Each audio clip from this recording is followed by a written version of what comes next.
Bora nessa, meus amigos, segunda-feira, 2 de dezembro de 2024 e vamos aqui com as novidades do Fortaleza após os jogadores ativarem o modo férias.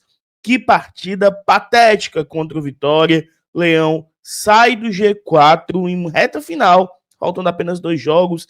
Trago aqui toda a situação, jornalistas batendo na atuação do Fortaleza, que foi, repito, patética. Modo férias ativado. É isso que nos pareceu. Eu venho aqui nas últimas semanas, sempre trazendo para vocês, vamos por mais. Que se não for o título, que a gente lute por uma segunda colocação, por uma terceira colocação, pelo G4. Mas o discurso não pode ser só nosso, da torcida. Se os jogadores não acreditarem nisso, aí, meu amigo, complica demais, tá? Chega deixando tua curtida, teu like, teu joinha, que estamos aqui todos os dias. Eu não estou no modo férias ativado. Estou aqui trabalhando para trazer as principais informações para você. Então, eu mereço teu like. Deixa tua curtida, teu like, teu joinha. Aqui não tem. Não dá não para eu largar. Não tem como. BL continua firme e forte. Diferente aí da gente que, depois de 15 rodadas, o Fortaleza sai do G4. 15 rodadas, minha rapaziada. A gente ficou basicamente metade do campeonato do G4 e agora faltando 2 partidas para acabar a temporada. Fortaleza sai do G4. Antes de começar o jogo, a gente já havia saído do G4. O Flamengo ganhou do Internacional. O melhor resultado para a gente seria uma vitória não, né? Perdão. Seria um empate, né? Seria um empate. Segurava tanto o Inter quanto o Flamengo. Acabou que a equipe carioca ganhou, né? O Flamengo ganhou, ultrapassou o Fortaleza. E a gente iria enfrentar o Vitória e acabou derrotado. Só que assim, a derrota por si só, ela não é absurda. Porque, pô, o Vitória tava em crescente e tal. O Fortaleza, depois de saber que estava na Libertadores, como é que seria? Mas a postura em campo foi patética.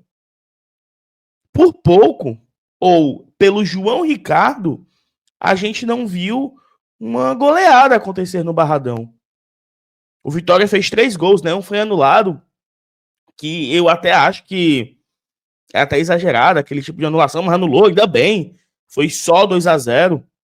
Poderia ter sido 3, poderia ter sido 4, 5. O João Ricardo salvou. Um jogo com muitas falhas individuais. Um jogo que coletivamente ninguém funcionou. E a sensação que passa é que o Fortaleza ativou o modo férias. Olha a tabela, gente. Vou trazer aqui a tabela pra gente. Olha a tabela. Fortaleza em quinto com 65 pontos, empatado com o Inter, 1 ponto atrás do Flamengo. A gente ainda pode terminar no G4? Pode, até porque a gente enfrenta o Inter na última rodada. A gente ainda pode terminar em terceiro, ou até mesmo em segundo? Pode, é mais difícil, mas ainda pode.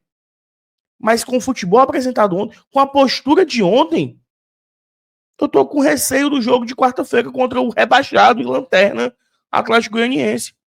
A verdade é essa. Eu tenho que ser muito sincero com vocês. Eu sou sempre muito honesto com a audiência. Por as últimas 2 semanas, eu engajei pra caramba pra irmos por mais. Pra mesmo com saindo da disputa pelo título, a gente não parasse de acreditar em coisas maiores, que seriam posições a mais. Gente, a diferença da terceira posição para a quinta é de alguns bons milhões de reais de premiação. Eu não estou falando só por quebrar o recorde de 2021, que seria fantástico. Terminamos em quarto em 2021.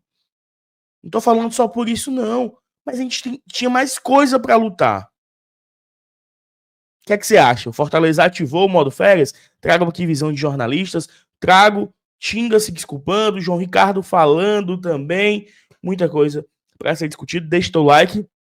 Se você acha que os jogadores ativaram o modo férias, comenta aqui embaixo, tá? Modo férias. Modo férias. Tá só começando mais um Giro BR.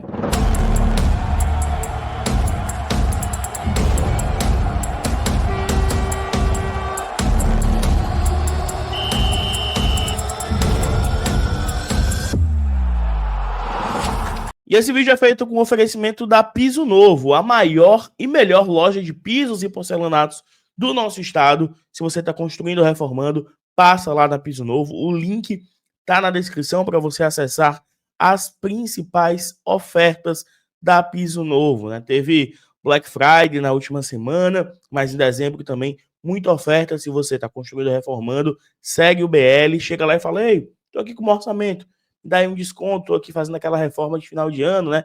Acabar o ano, fazer aquela ceia com a rapaziada, com a família, de casa arrumada, tá? Passa lá na Piso Novo, diz que é seguidor do BL, beleza? Seguindo, eu quero trazer aqui a visão de Luca Laprovítera, né, jornalista, que comentou lá no seu Twitter. Vergonhosa é a postura do Fortaleza até aqui. Isso tava com 40 minutos do primeiro tempo, tá? Nem parece que esse time tinha uma chance matemática de título e chances reais de servir-se para o campeão da Libertadores.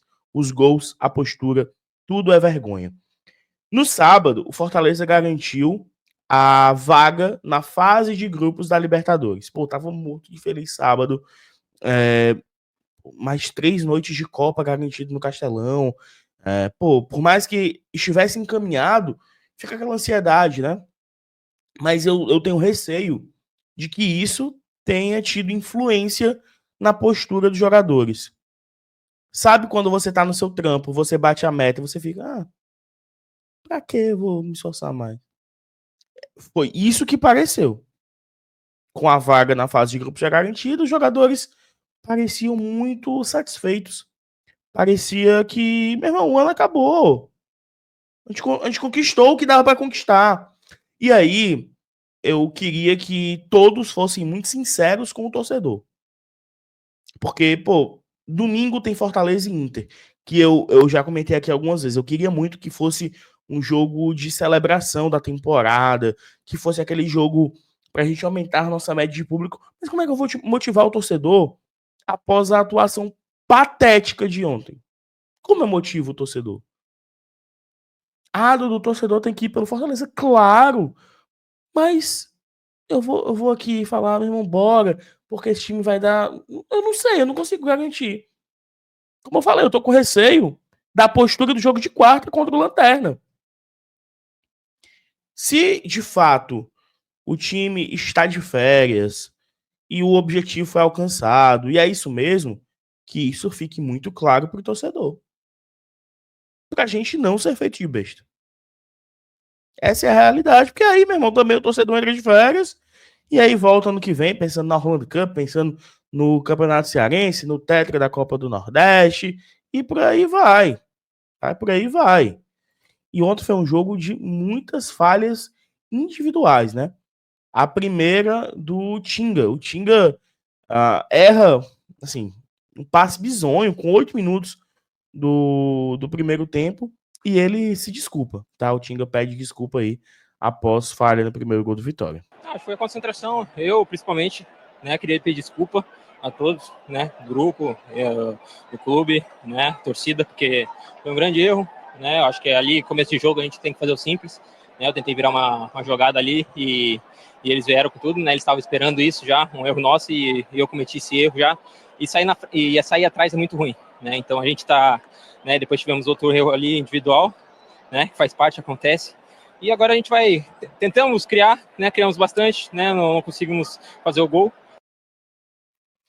Tá aí o Tinga se desculpando, né, pelo passe errado. Foi uma partida muito ruim do Tinga, partida ruim do Tite. Assim, até repetitivo, né, Tinga, Tite, vários jogadores foram mal, e mais uma vez mal, né, o Voivoda mudou a equipe, foram 4 mudanças em relação ao jogo anterior. O Mancuso estava suspenso, entrou o Felipe Jonathan, o Pacheco está lesionado, o Felipe Jonathan também não foi bem. Entrou o Tinga no lugar do Brits, entrou o Pochettino no lugar do Martinez, entrou o Breno Lopes no lugar do Moisés. Nenhum desses outros 3 também funcionaram. Foi um time completamente inofensivo.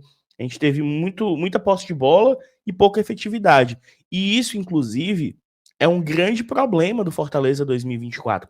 E aí eu falei muito individualmente e aqui eu falo coletivamente.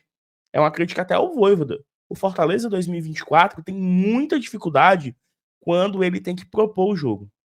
Quando ele enfrenta times mais fechados. O Fortaleza 2024 foi esse time mais fechado.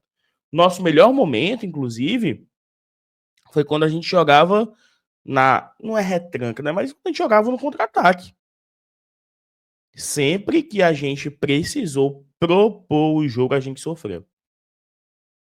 Jogo passado contra o Flamengo, a gente tinha um a mais. E a gente não conseguiu furar o bloqueio do Flamengo. Dessa vez a gente saiu atrás do marcador com 8 minutos e foram mais de 30 cruzamentos na área. Até quando o Lucero, que é o centroavante, que completou 100 dias sem marcar, o Fortaleza 2 jogos sem marcar, o Lucero acho que 15 e 102 dias sem marcar, a gente ficava cruzando bola na área. Qual a efetividade disso?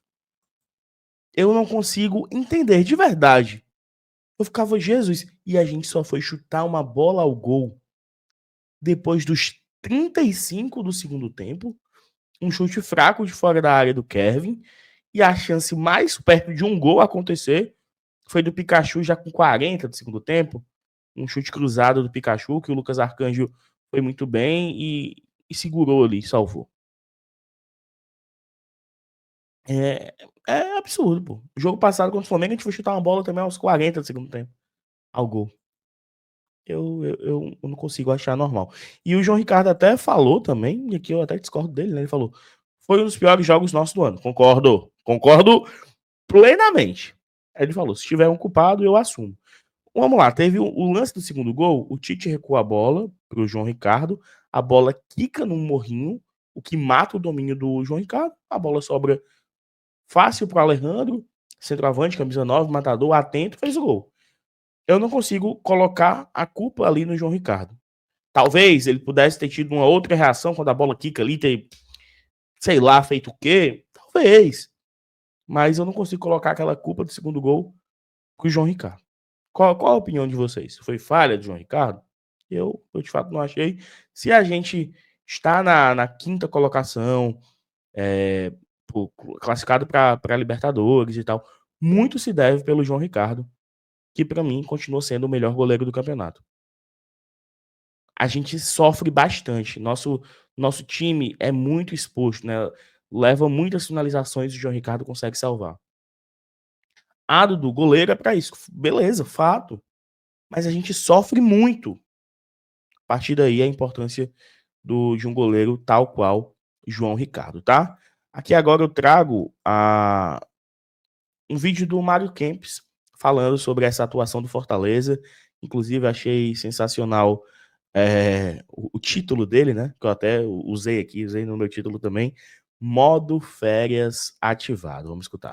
O Fortaleza conquistou o grande objetivo dele no Brasileirão, uma vaga direta na fase de grupos da Libertadores. É algo gigantesco, mágico, espetacular e tem que ser reverenciado sim, tem que ser exaltado. Ainda mais que o Fortaleza, né, a diferença de orçamento do time tricolor para as outras equipes é um negócio assim abissal. Por isso que realmente a gente tem que parabenizar. Agora, chegar até a antepenúltima rodada disputando o título é algo muito grande mesmo. Por isso que se imaginava hoje que o Fortaleza pudesse fazer uma partida melhor, mas hoje foi irreconhecível. Parece até que ativou o modo férias, né? Depois de confirmado na fase de grupos da Libertadores. E merecidamente perdeu de 2-0 por Vitória. Individualmente o time foi mal, coletivamente foi muito mal, assim como o Vojvoda que escalou e fez substituições difíceis de entender. Agora se despede do Brasileirão, quarta-feira contra o Atlético Goianiense lá em Goiânia e domingo aqui um grande jogo contra o Internacional na Arena Castelão. Tá aí, modo férias ativado. Modo férias ativado. E quem também trouxe aqui seu pitaco da mídia, né, foi o Lucas Mota, lá do Esporte do Povo. Vamos ouvir também aqui o Lucas. Deixa eu dar play. Apesar da derrota, o mais importante para o Fortaleza nessa rodada era garantir, carimbar a vaga na fase de grupos para a Libertadores. E antes mesmo de entrar em campo, o Fortaleza já tinha isso garantido, porque o Botafogo venceu, conquistou a Libertadores, e isso possibilitou essa vaga direta, porque matematicamente o Fortaleza não sai mais da zona que vai direto para a fase de grupos da Libertadores. 2 erros individuais minaram as chances de um resultado positivo para o Fortaleza. No primeiro tempo, o Vitória já abriu 2-0, primeiro deles, num erro de saída de bola do Tinga, Alejandro fez. E o segundo, num erro, uma infelicidade do João Ricardo. O Tite recua, a bola bate no morrinho do gramado e o João Ricardo acaba se atrapalhando. Depois disso, uma dificuldade tremenda do Fortaleza, que vem mostrando nessa reta final de Série A uma dificuldade na parte de criação. E contra o Vitória, isso ficou muito evidente. O Vitória cedeu a bola para o Fortaleza, já que estava com vantagem, e o Fortaleza, mesmo com uma maior posse de bola durante todo o jogo, não conseguiu agredir e pouco assustou a equipe baiana. Na segunda etapa, o Vitória ficou muito mais perto de fazer o 3-0 do que o Fortaleza diminuiu o placar para 2-1. E um número me chamou muito a atenção nesse jogo, foi o número de cruzamentos do Fortaleza. Como o time não conseguia ter uma criação ofensiva, abusou dos cruzamentos e errou quase todos. O Vitória ganhou quase tudo no alto. Quase 30 cruzamentos e só 5 acertos. 30 cruzamentos e 5 acertos. E eu não lembro de que esses acertos tenham gerado algo produtivo. Enfim, problema claro aí de criatividade. Muita coisa para ser discutida. A temporada está acabando, o modo férias ativado. Simbora, né? Simbora, vamos. Eu meter o vamos por mais aqui, mas parece que só a gente acredita nisso, né? Só a gente, torcedor. E é isso que nos passa, tá? Deixa teu curtida, teu like, teu joinha para fortalecer o trabalho. É super importante, rapidinho você faz isso. Tá passando aqui o pós-jogo, caso você queira assistir, nossa opinião. Eu, Marcos Mateus, Márcio Renato e Saulo Alves, tá? Um abraço a todos, até a próxima e bora, Leão!